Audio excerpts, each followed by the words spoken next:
Quería saludar igualmente a las personas que están en el día de hoy, que es muy importante tenerlos en el Congreso de la República, decirles que muchas gracias por asistir, porque en el Congreso también se debaten temas sociales todo el tiempo, y muy honrado y muy orgulloso de tener a la comunidad de mi municipio aquí reunida, las instancias del nivel institucional, desde la acción institucional de Estado y las instancias institucionales desde la organización comunitaria.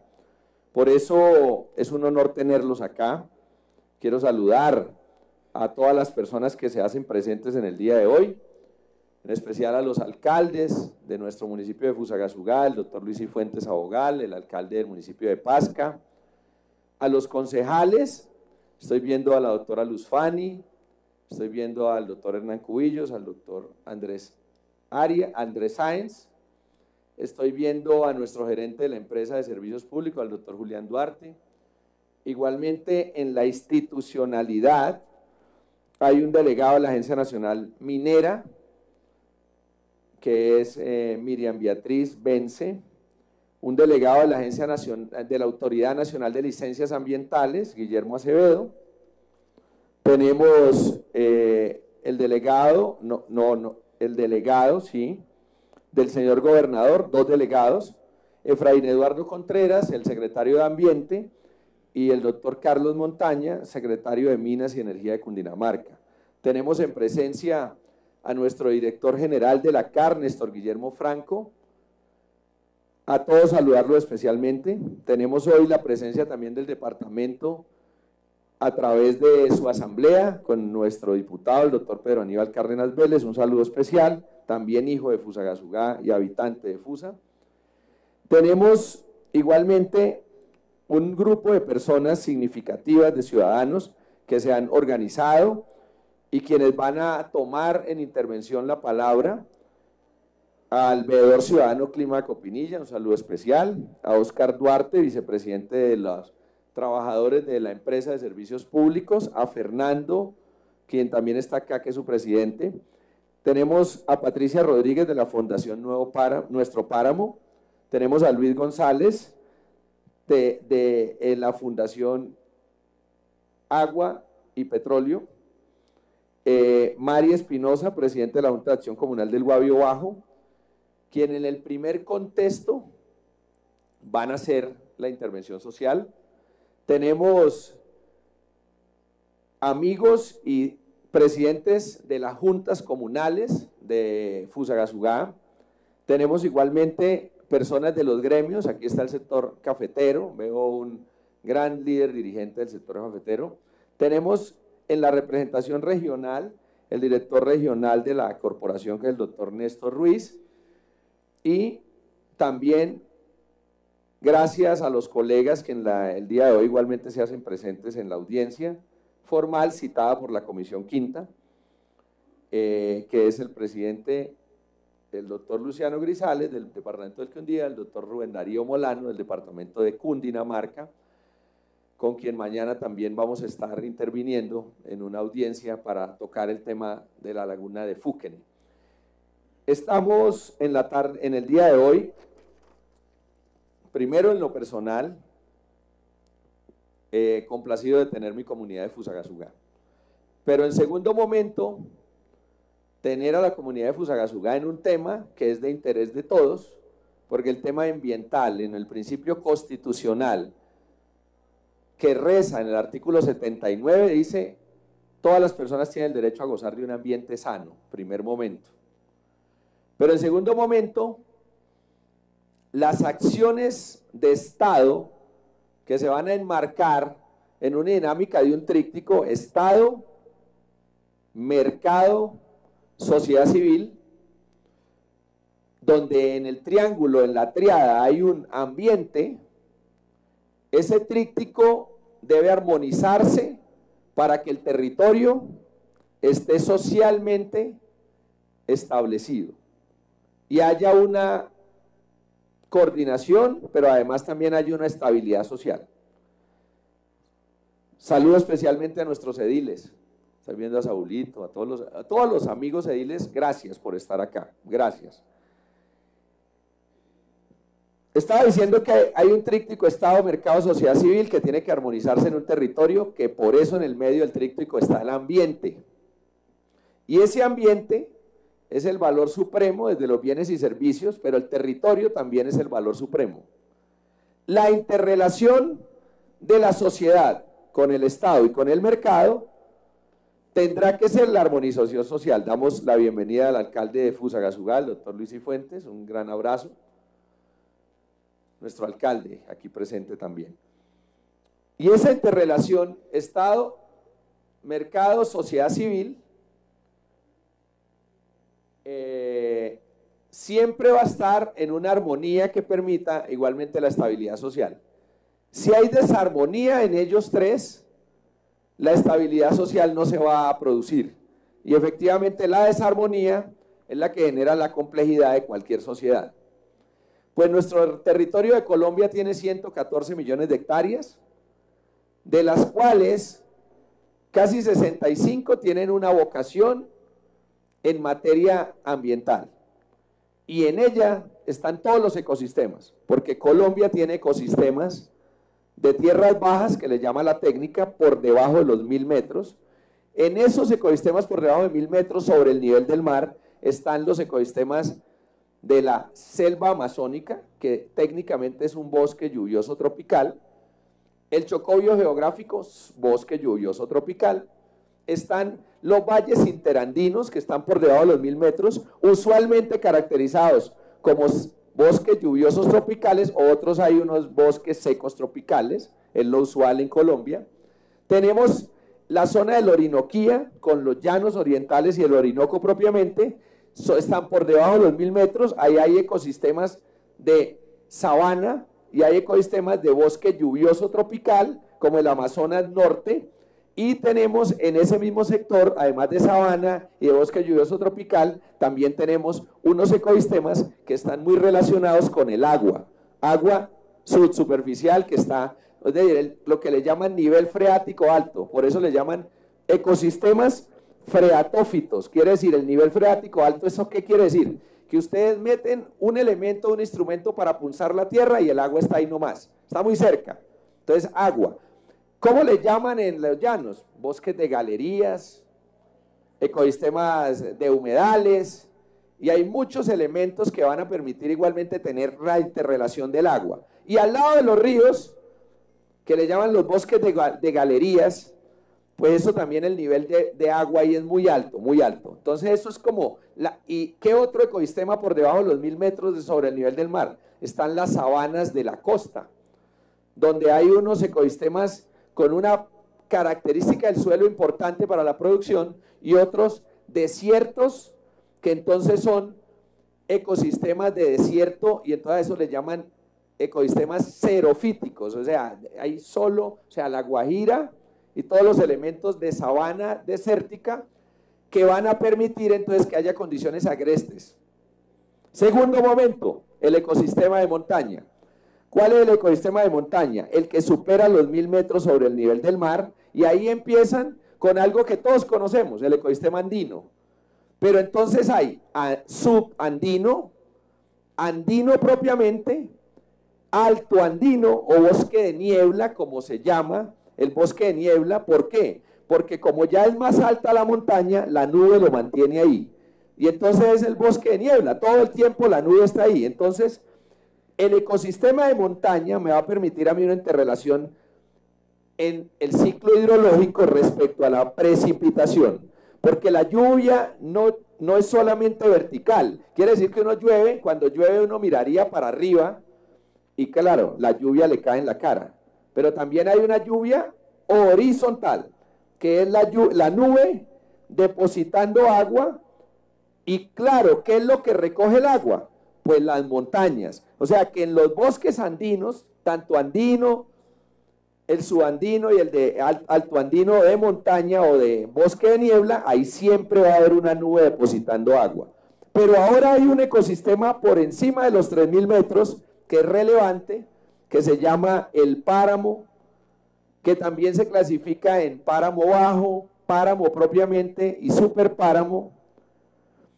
Ese ecosistema de páramo tiene unas características muy relevantes, porque allí también es un ecosistema freatófito, es decir, tiene agua en cantidad en su suelo. Y tiene agua en cantidad porque la característica del suelo, ustedes van al páramo y ven que la tierra es negra. La tierra negra en materia agropecuaria es indicador ¿de qué? ¿De qué es la tierra negra indicador? De materia orgánica. Muy bien, nuestro profesor cafetero lo sabe, de materia orgánica. ¿Y eso qué quiere decir? Que la materia orgánica es el elemento principal para la producción. Pero la materia orgánica no solamente funciona en producción. La materia orgánica para producción tiene que tener alguien que transforme la materia orgánica. ¿Y quién es? Los microorganismos del suelo. Y los microinvertebrados y los macroinvertebrados que trabajan la tierra. Y hay otros elementos que en la tierra se maneja la producción, el nitrógeno, el fósforo y potasio y los elementos menores. ¿Qué es lo que pasa en el páramo? Que hay tierra negra, pero por el nivel de la altura y el frío no hay tanta fauna del suelo. O sea, no hay quien la transforme. Pero en segundo momento, la materia orgánica sí tiene una característica que es recoge agua. Eso técnicamente dicen que la materia orgánica es hidrófila. Querría decir que la materia orgánica, la tierra, se inunda de agua. O sea, por eso uno mete la mano en el páramo y hace así, y lo que exprime el agua, y obviamente la mano de uno se le unta como de barro. Eso es porque uno mete la mano ahí. Eso precisamente es la característica del páramo. Y luego del páramo, en el ecosistema de montaña, aparece un ecosistema que es de los pocos países del mundo que tienen el ecosistema nival de montaña, es Colombia. Y entonces seguiría el ecosistema nival. ¿Dónde lo encontramos? Sierra Nevada de Santa Marta, Nevado del Ruiz, Nevado del Tolima, Nevado Santa Isabel. O sea, donde hay acumulación de nieve todavía por altura. Claro, estamos hablando de alturas por encima de los 5.000 metros. Ese, por ejemplo, es uno de los ecosistemas vulnerados hoy por el cambio climático. Porque si la temperatura sigue aumentando en la Tierra, ese ecosistema de montaña nival es el más afectado dentro de la dinámica de la extinción de ecosistemas a nivel de la Tierra, y sobre todo en Colombia. Paro ahí en el contexto ecosistémico. La relación entonces del ecosistema con el ser humano va a tener una interrelación siempre compleja. Y en esa interrelación de complejidad, cada que el ser humano mejora su condición de vida, vamos a extraer más recursos del sistema natural. Y depende de la localización de la sociedad en el tríptico Estado, mercado, sociedad civil. Asimismo, entonces hemos generado unas dinámicas de mercado. Entonces la sociedad genera la primera dinámica de mercado que arrancó con agricultura y sigue siendo esa dinámica de mercado. En energías complementarias, porque la sociedad que vive, el elemento fisiológico principal de los seres humanos, los tres elementos fisiológicos principales son el agua, el oxígeno que está en el aire y la energía vital. ¿Cuál energía vital? El alimento. Entonces, la producción agropecuaria, lo primero que se hace en el mercado es para el alimento de los individuos. Pero el segundo momento es que los individuos no se quedaron respirando, tomando agua, y tampoco nos quedamos en una dimensión de solo el alimento. Entonces buscamos energías alternativas, buscamos agua para la producción, y hoy estamos en esa producción y en el crecimiento poblacional generando más elementos que contienen carbono para la atmósfera, lo que genera el cambio climático principalmente. Esto lo planteo porque la sociedad no se quedó quieta. Y obviamente al no quedarse quieta buscó energías complementarias. Una de ellas arrancó por las energías mecánicas, que eran el trabajo del ser humano, siguió con las energías del vapor del agua, para luego descubrir algo que fue relevante energéticamente, pero fue bastante perjudicial para el ambiente, que son los derivados de los combustibles fósiles, que así le llaman. ¿Qué son los combustibles fósiles? Los derivados de las glaciaciones, que cuando se inundó la tierra, mató árboles y mató animales, y entonces esos árboles y los animales con el tiempo y cuando los mares se desecaron, en esas zonas de continente donde ya no hay agua de mar, pues los animales y las plantas lo que hicieron fue una fosilización, se volvieron fósiles. Y en la transformación de esa materia orgánica se generaron los elementos que le llaman combustibles fósiles. ¿Cuáles son? Carbón, el petróleo y el gas, los reservorios de gas. O sea, cuando ustedes le hablen de combustibles fósiles, son los tres elementos combustibles fósiles: carbón, petróleo y gas. El ser humano empezó a usar carbón en la máquina, luego derivó al petróleo y ahora el gas, que es un poco mucho más reciente en la utilización. Entonces, esos tres elementos son complejos en la producción de carbono a la atmósfera. Pero además, esto genera también una interrelación social muy compleja. ¿Por qué? Porque al lado del trabajo de la sociedad, la gente ya luego se movilizó mejor, vivió mejor en energías, y ahora las energías del mundo dependen de los hidrocarburos y dependen de las instalaciones de infraestructura que tienen para las energías hídricas, las hidropresas que generan energía igualmente, como la eléctrica, por ejemplo. Y las energías de movilidad, pues la mayoría del mundo, el 80% de las energías de movilidad dependen de combustibles fósiles y especialmente de hidrocarburos, petróleo. El petróleo, que luego se hace una refinación, genera el diésel y se genera la gasolina, prácticamente hablando, que son uno de los derivados del petróleo. Entonces, allí está uno de los elementos. El otro momento es que la sociedad ahora, en su evolución, quiso vivir mejor y quiso tener infraestructura. Y en esa vivida mejor y en infraestructura, por ejemplo, con el petróleo, además de esto, en un comentario adicional, se genera en el petróleo, por ejemplo, el plástico, que es complejo. Pero en el segundo momento de la historia particular es el tema de la sociedad construyó viviendas de mejor condición y hoy necesita para esa construcción arenas, gravas y materiales como la arcilla para el tema de los ladrillos en los modos de producción relevantes al consumo que tienen algunas sociedades, incluyendo las de Colombia. Entonces allí hay otra complejidad en la dimensión de la actuación de la sociedad frente a lo que es la infraestructura construida por la sociedad. Entonces, el Estado, el mercado y la sociedad civil hoy tiene una integración y una articulación que debería ser armónica. Lo que pasa es que la desarmonía se va a presentar cuando primero las condiciones primarias del ecosistema no se tienen en cuenta. Y entonces se depone el ecosistema al mercado y a las dimensiones de Estado. O cuando el Estado, en su toma de decisión, no toma unas decisiones acertadas o unas dimensiones de política pública que caminen y conduzcan a ese mercado y a esa sociedad civil, con la protección ambiental. O puede pasar también que haya una desarmonía del mercado y ese mercado se vuelva un exprimidor, como un chupasangre, pues, del mismo ambiente y del mismo Estado. Es decir, son muchas las interrelaciones que pueden pasar allí, son muchas, porque el tríptico es para interrelacionarlo en la dinámica general. Me voy a ir ahora en este caso al Estado. En el Estado, que es general, que tiene unas características particulares, este Estado es un Estado que tiene unas instituciones y que hace políticas públicas en cada sector, porque la política Colombia es de política pública de Estado en Colombia es sectorial. Primera conclusión. Quiere decir que se hace política agropecuaria, minera, energética, ambiental, de salud, de educación. Es una política sectorial. Cuando se hace política sectorial, el primer error y riesgo que va a tener el Estado es la descoordinación. Y no solamente de Colombia, de todo el mundo.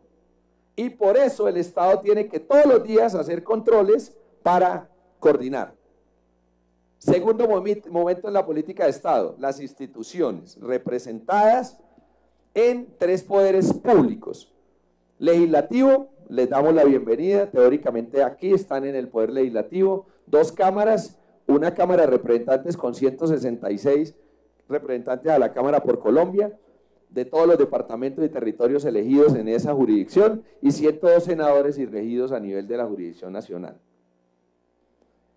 El segundo poder, el Estado de Justicia, que son las tres ramas del poder. Entonces la de justicia, entonces al frente en la Plaza de Bolívar, que fue lo que nunca debió haber pasado, pero algún día grupos al margen de la ley violentaron ese sentido, lo quemaron ese sitio, etcétera, y luego una confrontación armada, etcétera. Ahí están las cortes, Corte Constitucional, la Corte Suprema de Justicia y obviamente el Consejo de Estado como tribunal de administración de justicia en lo público. También está el Poder Ejecutivo. En la parte de atrás estaría el Presidente de la República, en esta ubicación, que allá está, al lado más bien, que ese es el Poder Ejecutivo que tiene ahora sí una gran bifurcación de funciones de ese Poder Ejecutivo en diferentes instituciones. Y dependiendo de las políticas públicas, entonces en la política minera, Ministerio de Minas y Energía, en la política ambiental que nos atañe en el día de hoy, Ministerio de Ambiente hoy y de Desarrollo Sostenible. Por eso vamos aterrizando en el Estado, porque el Estado hoy tiene la responsabilidad de tener una armonía de su mercado, de su misma función pública y de la sociedad civil. Y vuelvo y pongo en el medio el ambiente, porque es fundamental el ambiente en la estructura de cualquier sociedad. Este Estado que hace política pública, tiene una política pública minera, y en esa política pública minera todavía subsiste el Código de Minas del año 2001. Desde la Constitución se decía que el subsuelo era propiedad del Estado. Y ahí empiezo el contexto, por qué estamos hoy también convocados, y obviamente el colectivo social va a ser el contexto, vamos a tener el tiempo, y eso es lo importante. Y ese Estado que tenía propiedad en el subsuelo, en la ley 685 de los 2001, que es Código de Minas, ratifica su propiedad. ¿Y qué quería decir eso? Que al declarar la minería de interés general y de interés público, podría tenerse una propiedad del Estado en su subsuelo, y ese subsuelo generaría y derivaba unas regalías en utilidad para las zonas de producción y para el Estado mismo. La 685 ratifica ese artículo en uno de los artículos que el subsuelo es propiedad del Estado. Y entonces se otorgan títulos mineros en ese momento y a partir de un tiempo hasta otro tiempo, diciendo es que yo debo entregar eso porque yo soy el dueño del subsuelo. Ese era el momento del año 2001 y fue el momento en el cual se movió la dimensión institucional jurídica.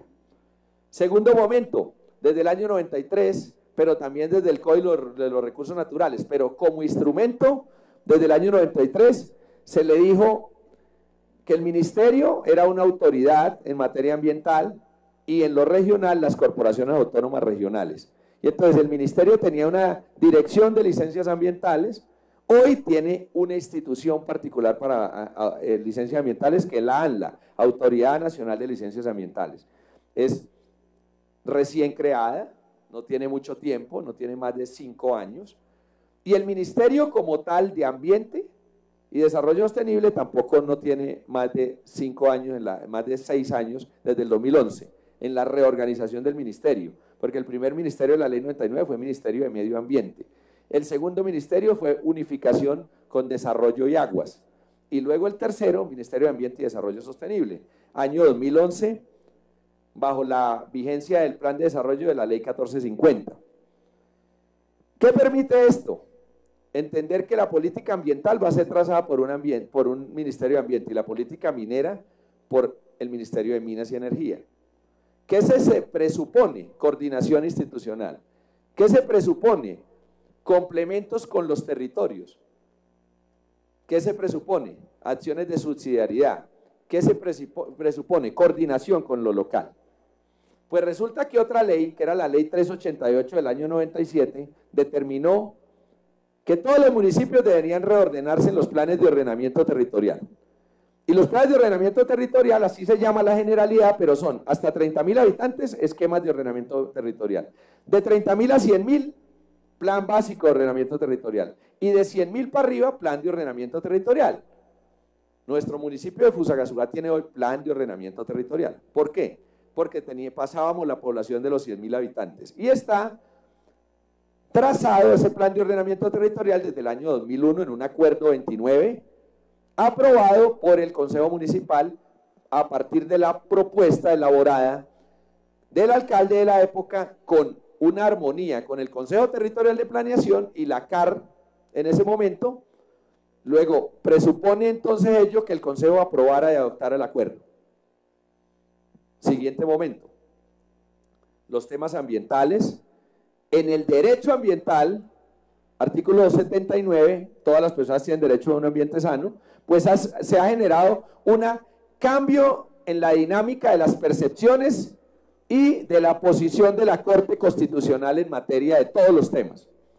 Y los últimos elementos de sentencias de Corte están, uno, declaran inexequible el artículo del Código que decía que el subsuelo era propiedad del Estado y que evitaba que el Estado, con su autoridad repletiva, en este caso el día de hoy es Ingeominas, no consultara con los pueblos. Y quiere decir, otorgo por encima. ¿Y por qué? Porque otorgué y qué. ¿Qué les faltaría ahí en el análisis objetivo? El principio de coordinación, subsidiariedad y concurrencia. Y entonces, ¿qué dijo la Corte? Inexequible el artículo. ¿Por qué? Porque no tenía el principio de subsidiariedad, concurrencia y coordinación. Y obviamente a partir de ahí se eleva una categorización que va a permitir, ojo, que los municipios digan, los dueños del territorio somos nosotros. Y quienes los ordenamos son los alcaldes y los consejos municipales. Siguiente sentencia, Corte Constitucional. Los planes de ordenamiento territorial son una expresión de la planificación que deben ser tenidos en cuenta en la dinámica del orden territorial y de su ocupación. Por eso los dos principios tienen que armonizarse. ¿Por qué? Porque ese elemento hace que, si bien el municipio no era propiedad del subsuelo, sí el Estado tiene que coordinar con el municipio su utilización. Y eso está totalmente hoy plasmado en las últimas sentencias de Corte. Pero hay un principio adicional que es fundamental en materia ambiental y está ratificado en la Corte Constitucional, que es el principio que defienden las autoridades ambientales y el Ministerio de Ambiente y la ANLA, que es el principio de todas las personas tienen el derecho a un ambiente sano. Y en eso, cualquier alteración al punto central del triángulo, Estado, mercado, sociedad civil, que es el ambiente, la garantía sobre el territorio y sobre el ambiente está por encima como un bien superior, como un bien supremo, que puede ser alegado, clímaco, vía acciones colectivas, garantizando que el colectivo tenga el derecho a gozar de un ambiente sano. Y ahí está el bien superior a defender, y precisamente está ratificado en por la Corte Constitucional. Otra sentencia que ratifica además, ojo, la participación comunitaria en la decisión y en las decisiones que el Estado tome. Oye, y me encontré con una sentencia muy importante en estos días, doctor Néstor, Santurbán. Hoy la Corte ordena la revisión de la delimitación de Santurbán con un argumento principal, que no se tuvo en cuenta la participación social comunitaria en la toma de esa decisión. Y efectivamente entonces acá nos vamos a encontrar es con un caso particular, y cierro aquí porque vinimos a escucharlos ustedes, pero además es importante el contexto, porque lo más importante en la invitación es que estamos la sociedad de FUSA y la sociedad de FUSA resuelve sus problemas y la defendemos a FUSA y resolvemos los problemas en colectivo. ¿Bajo qué armonización? Bajo una armonización ética, bajo una armonización respetuosa y bajo una armonización representativa en el marco de los que tienen la decisión. Y en ese caso, las instancias de Estado, regional y local, y nacional con su apoyo, las instancias sociales, desde una sociedad civil organizada o individual, que está organizada para que Fusagasugá esté bien y estable, y desde las instancias del mercado, que es un mercado, y en ese tríptico cierro, es un mercado que tiene que ser armónico con la posición social y política de la gente y armónico con el ambiente. ¿Y qué ha reclamado en el mercado o al mercado que se le ha reclamado de la sociedad colectiva? Y ustedes no me dirán mentiroso, que Sumapaz es una región, como lo ha defendido el doctor Néstor Franco en su programa Sumapaz, primero de paz, pero segundo, su bien supremo es el ambiente.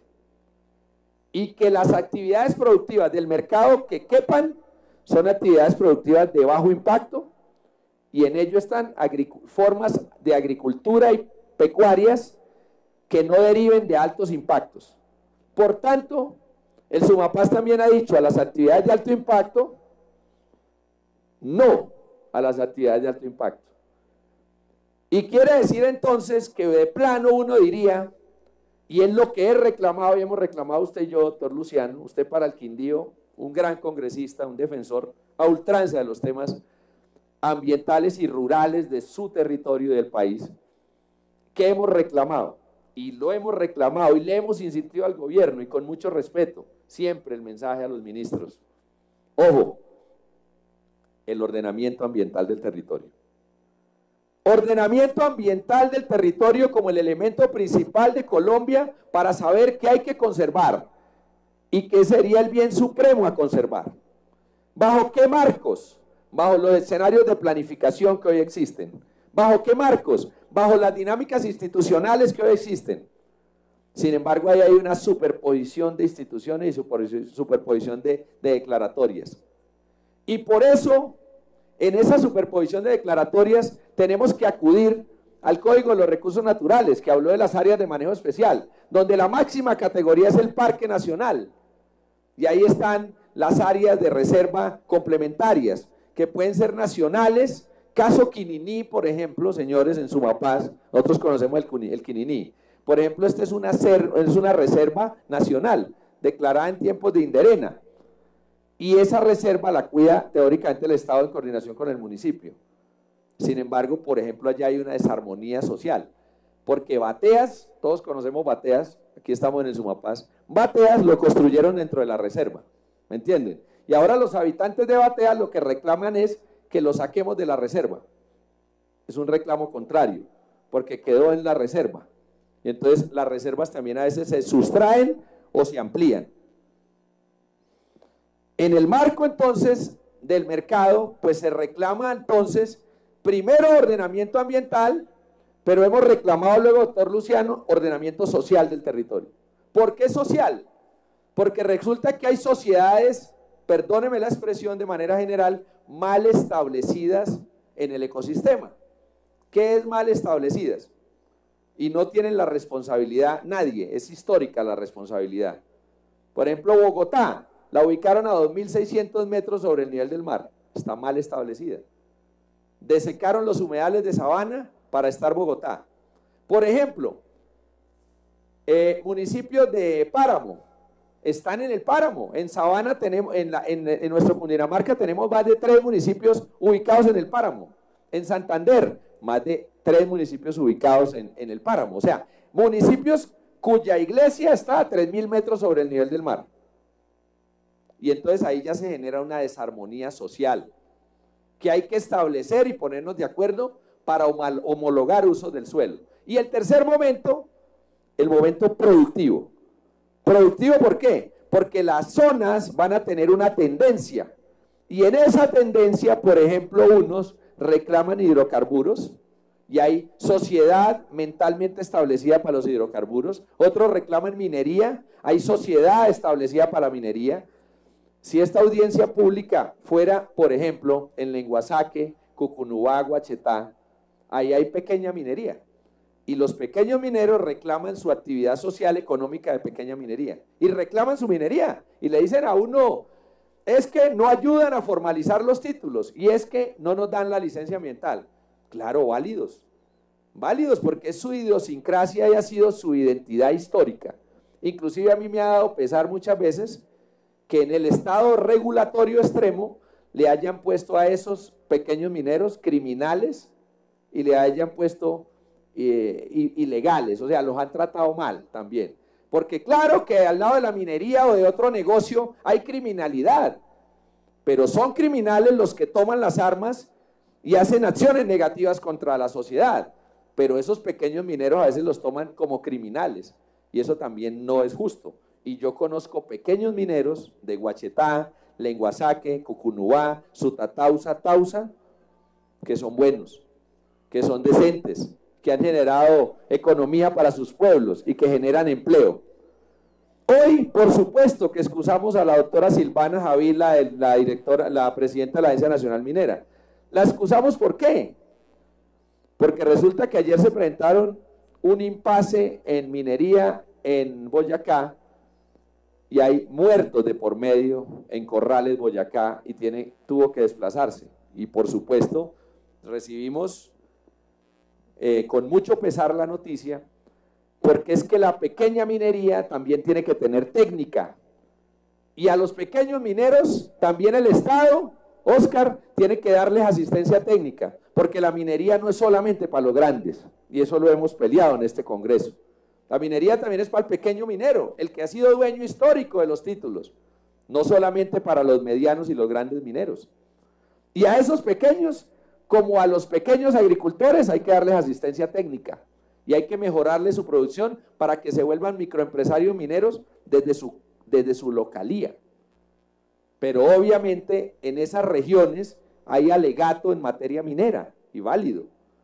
Por ejemplo, en la zona de la costa uno encuentra un alegato productivo. Por ejemplo, en la zona sabana del Meta encontramos un alegato frente a la producción ganadera. Y entonces el alegato es que dejen más áreas para la ganadería, pero entonces ahora la contraposición es la ganadería tiene que ser genéticamente eficiente y que los pastos deben estar mejorados. ¿Para qué? Para que no haya una vaca en 10 hectáreas, sino que hayan 10 vacas en 1 hectárea, para que disminuyamos la línea de frontera agropecuaria, que eso también ha generado daño en el ecosistema. Y ese es el debate del llano, por ejemplo, el debate en la costa.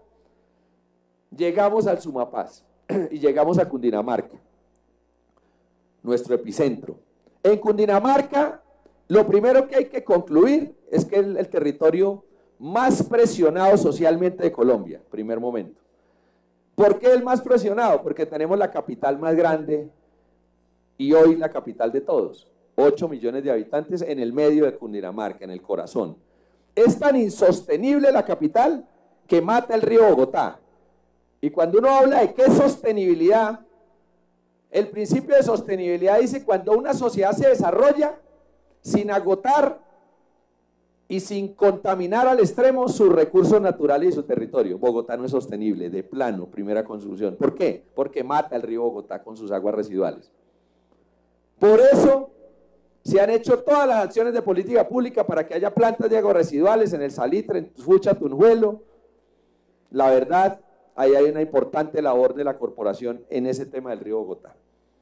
Segundo momento, para el territorio, es que hicimos al lado de Bogotá microciudades. Una es Soacha, Mosquera, Funza, Madrid, y otra microciudad es Fusagasugá. Ojo, no nos acordamos a veces de una cosa, la segunda ciudad más grande de Cundinamarca en población se llama Fusagasugá, después de Soacha. Y ahí hay una microciudad que está conectada porque coincide que el corredor más transitado por los bogotanos en su desarrollo de mercado y de interacción con el mar es la vía Bogotá-Girardot, Girardot-Ibagué, Ibagué-Túnel de la línea Buenaventura. Buscaba la conectividad con el mar para los productos del centro y obviamente la capital se conecta. Y entonces coincide que la vía más grande nuestra en Colombia en materia de movilidad se llama la vía Bogotá-Girardot y la tenemos en el medio de Fusagasugá. Por otro lado, en la acción de presión de Cundinamarca tenemos el corredor del norte a Tunja, el corredor hacia la vía Medellín y obviamente el corredor con la interacción con el oriente, que es la vía al llano. Es decir, Cundinamarca tiene una fragmentación de su territorio a través del desarrollo y del mercado. ¿De quién? De todo un país. Tercer momento. Entonces, ¿en qué quedan nuestros ecosistemas? Primero, los ecosistemas de humedales de montaña, la mayoría están deteriorados. ¿Qué nos queda? Relictos de páramo, muy importantes en la zona de Chingaza, en la zona del Sumapaz, páramo de Guerrero, Rabanal. ¿Qué nos queda? Ecosistemas de montaña medianamente conservados en los bosques altoandinos, sobre todo interrelación de estos tipos de ecosistemas, pero la mayoría están intervenidos también. Pero además, ¿qué nos queda entonces adicional? Pues que cuando nos vamos al ordenamiento nacional y regional, hay unas áreas de manejo especial declaradas regionalmente por la Corporación Autónoma Regional, pero también hay unas áreas de manejo especial declaradas por los planes de ordenamiento territorial que, les quiero decir, que en el argumento del 2006, cuando fue otorgado el título minero, la autoridad minera dice, el subsuelo es propiedad del Estado, yo hago lo que quiera con el título y lo otorgó. Pero hoy, bajo el alegato regional, tenemos que sacar evidente que el plan de ordenamiento de los pueblos también se respeta.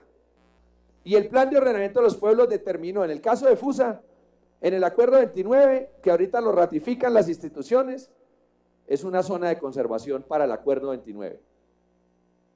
Y entonces no se podían virar las zonas de conservación, porque si bien el principio de propiedad del Estado, el subsuelo, no quería decir que hagan lo que quieran donde quieran, y por eso se entregaron muy mal muchos títulos mineros y se entregaron muy mal licencias de hidrocarburos en Colombia.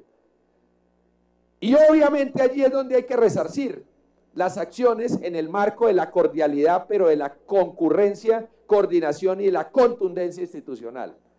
Y obviamente si este título, como está en la discusión, está otorgado en un cerro que es estratégico como ecosistema de montaña para nuestro territorio de Fusa y sobre todo las veredas del sur, que hidrológicamente es importante y relevante, que tiene humedales y nacederos que abastecen las corrientes superficiales de este territorio nuestro, que igualmente tiene características de ecosistema de montaña, pues en ese cerro no pueden haber actividades de alto impacto, como en el Sumapaz, en general, como un reclamo institucional, porque será la siguiente audiencia la que hagamos con la ayuda de Dios cuando el Congreso regrese, después del 16 de marzo, debemos hacer una audiencia para todo el Sumapaz, y por eso a los colectivos hoy que están acá, les invitamos socialmente, muy en armonía de la decencia y el respeto, a que tenemos que seguir diciendo Sumapaz territorio ambiental, Sumapaz territorio que en su producción de mercado, agricultura tradicional. Y eso va en armonía, doctor Franco, de su programa Sumapaz. Porque el Sumapaz va a estar en paz si la gente está quieta, tranquila. Pero si al Sumapaz además le quitamos las armas, como ya lo hicimos, y ahora le generamos actividades que son incompatibles, pues por favor, va a haber una alteración del orden social y la sociedad nosotros no nos vamos a aguantar una alteración del orden social, porque el orden social como está hoy es bueno y queremos ahora convivencia pacífica también a través de producción de alimento y a través de unas ciudades armonizadas sosteniblemente, con plantas de agua residual, ciudades que tengan residuos sólidos operando bien y ciudades que tengan parques y espacios públicos para una mejor condición para la sociedad. Eso es lo que uno se imagina en la sociedad. Y por eso entonces, finalmente, esta audiencia se concluye, se convoca, discúlpame, para varias dimensiones. Para una dimensión, primero, de aclaración, porque al lado de muchos temas sale la especulación, no de los éticos, no de los formales, que estamos aquí. Todos hoy concurriendo, sale la especulación de los que quieran aprovechar cualquier herida para abrirla. o cualquier oportunidad política para aprovecharla. Y yo he dicho abiertamente y no lo niego, soy político y vivo en Fusa. Pero lo primero que voy a decir abiertamente es que estoy en el territorio para ser un habitante más y un vecino más bueno. Y también para defender el territorio. Pero también hoy mirando el caso, doctor Franco, de Agencia Nacional Minera, pues la Agencia Nacional Minera tiene que revisar por qué el IGEOMINAS otorgó un título en una zona de reserva, que no está declarada teóricamente por el escenario regional de la CAR o por una dimensión de manejo especial nacional, pero sí estaba declarada en el acuerdo 29 del municipio. Que hoy, si llamamos a la revisión de la Corte Constitucional de la concurrencia, subsidiariedad y complementariedad, pues se tiene que revisar ello.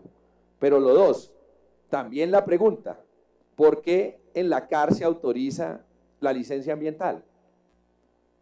Y entonces, y es una pregunta armónica también, y yo sé que hoy, como conozco a la doctora Silvana, que ha dicho minería no, donde haya destrucción ecosistémica, y espero que este sea el caso igual, y como conozco al doctor Néstor Franco, estoy seguro que van a hacer una revisión, y es la exigencia que yo hago hoy, de la revisión del título minero, Agencia Nacional de Minería, y de la revisión de la licencia de doctor Néstor Franco en la CAR, porque yo podría ser odioso en mi posición política, en el control político, pero mi característica no es de ser odioso, porque yo también a las instituciones las respeto, y entonces mis palabras y mi lenguaje siempre van a ser armónicos, pero entonces digo, exijo a la Agencia Nacional Minera la revisión del título, pero además exigimos a la CAR la revisión de la licencia ambiental, y buscar los caminos por los cuales se dé respuesta al por qué se vulneraron los principios de coordinación, concurrencia y subsidiariedad, y un principio que es principal y es el llamado en el día de hoy, ¿por qué se violó la participación de la comunidad? Y lo dice la sentencia de Santurbán, de la cual me voy a pegar mucho, porque lo dice, no basta, señores Ministerio de Ambiente, le llaman en ese tema de Santurbán, a ver, la socialización no significa una convocatoria, la socialización no significa un comunicado de que voy a hacer esto, la socialización significa Clímaco, Luisito, Patricia, todos, significa que le den la palabra a la gente, la oportunidad de representarse y la oportunidad de decidir sobre su territorio. Quiero finalizar diciendo que agradezco al doctor Luis Cifuentes su buena acción, porque el alcalde también ha estado como un soldado de causa defendiendo su territorio, y lo felicito, Luis, porque usted ha sido un soldado de causa, porque es que aquí lo que hay que poner no es la camiseta, no de un color específico, es la camiseta no de un partido distinto, no de una. La verdad, todos tenemos la camiseta, no porque me lo interpreten mal, una camiseta blanca y verde, que es la de ¿qué? La de Fusagasugá. Ese es nuestro territorio, y allí vamos a estar todos integrados, poniéndonos esa camiseta, y una camiseta siempre respetando las instituciones. Yo hoy tengo una alta confianza en las instituciones porque veo que hay decisores objetivos. Tengo una alta confianza porque, a propósito, me puse a leer mucho más en detalle el programa Sumapaz, doctor Franco, que usted plantea para nuestra región, y es un programa muy importante.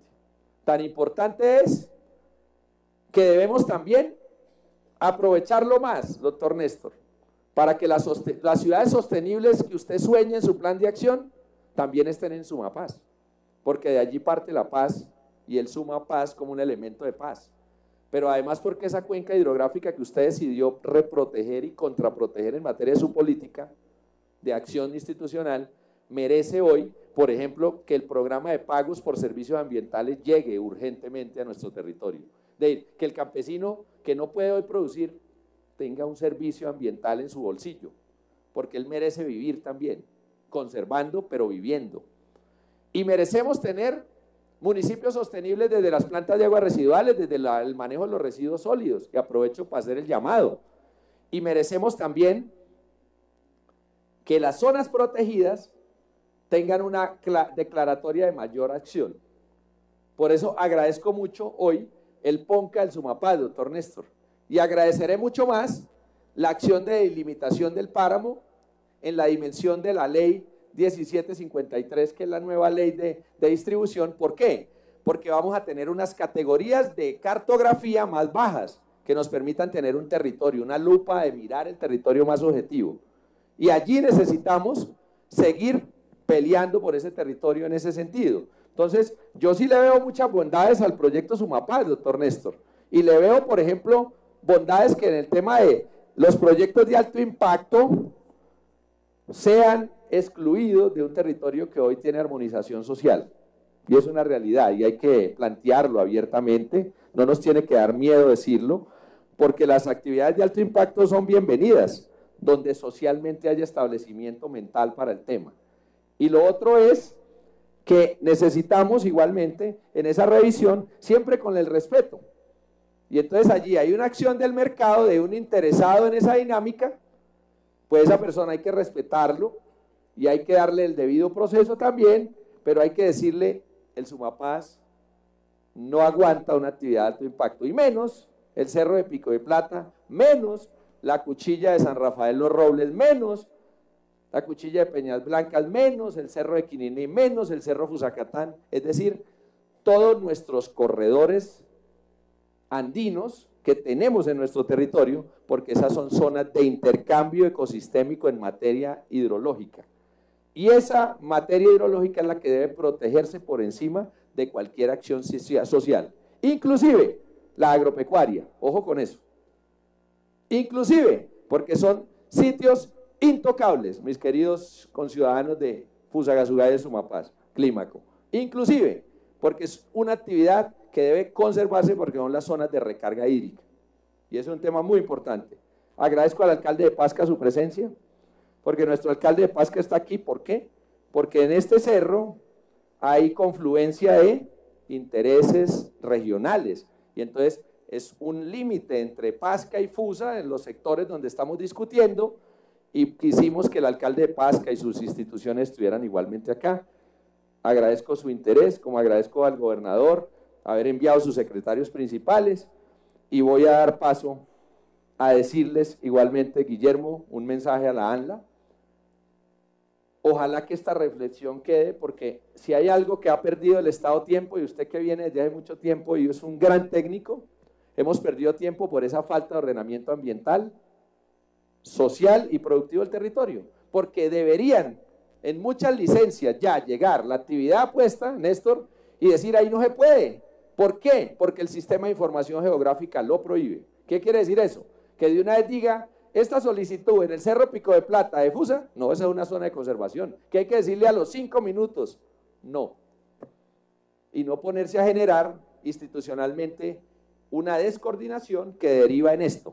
Pero hay que entender que los tiempos eran distintos. Los tiempos eran distintos. En la propiedad del subsuelo en ese momento se alegaba como del Estado. Ya la Corte Constitucional dijo, no, a todos nos tienen que consultar. Y entonces el alcalde hoy vale más en este país, porque el alcalde también puede opinar. Y hoy la comunidad vale más en este país, porque hoy la comunidad tiene que verdaderamente ser consultada y participada en las decisiones que el Estado en general tome. Y eso es uno de los elementos en los cuales nos vamos a parar todo el tiempo para hacer el alegato final. Dentro de las conclusiones terminaremos diciendo cuáles peticiones complementarias vamos a desarrollar, porque esto tiene que tener una conclusión por el día y una continuidad en la acción jurídica efectiva que garantice y rezarse el derecho a gozar de un ambiente sano, y sobre todo que el Cerro Pico de Plata sea un cerro andino de integración hidrológica y de articulación del ecosistema en el ciclo. Muchas gracias a ustedes. Primer momento, doctor Luciano, su merced sí le pido el favor especial por garantía de la audiencia, que su merced nos dé la palabra y le permita a la comunidad igualmente tener el tiempo suficiente bajo lo que es la metodología que el presidente planteó en el primer momento. Muchas gracias. Muchas gracias a usted, doctor Molina.